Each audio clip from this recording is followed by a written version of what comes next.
Javelins. So, I really, Putin is the one that will tell you this has not been so good for them. The fact is that I just want fairness. I want fairness. But think of it. I gave Russia nothing except grief.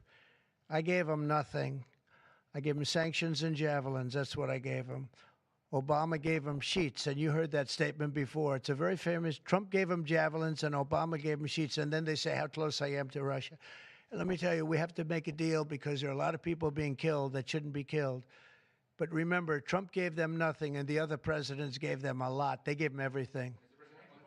You met with Argentine President Javier Milei at CPAC. He wants to sign a free trade agreement with the United States. Is that something that you would consider even with Argentina or any other country? I'll consider anything. And Argentina, I think he's great, by the way. I think he's a great leader. He's doing a great job. He's doing a fantastic job. Brought it back from oblivion. Yeah, we'll look at things. We're looking at the UK with things. It doesn't have to be tariffs, but tariffs are easy. They're fast. They're efficient.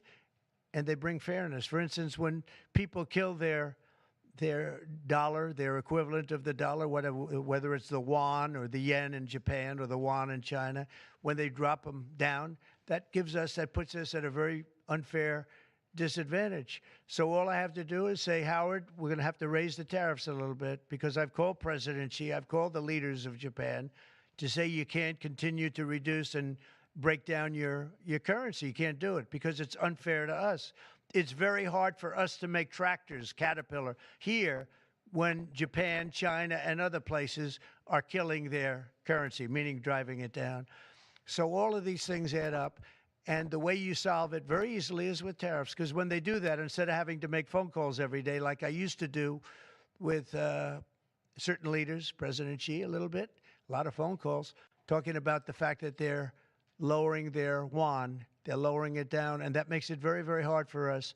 So this way I just say, look, let them do that, and we make up for it with the tariffs. But will you be speaking with Mexican President Claudia Sheinbaum about tariffs? Yeah, sure, I will. I have a lot of respect for her. Are you Mr. President, takes effect. It'll be 20% on China now. How high are you willing to go against China? Well, I can't say. It depends on what they do with their currency. It depends on what they do in terms of a retaliation with some kind of an economic retaliation, which I don't think they're going to retaliate too much. Hey, look, the United States has been taken advantage of for 40 years.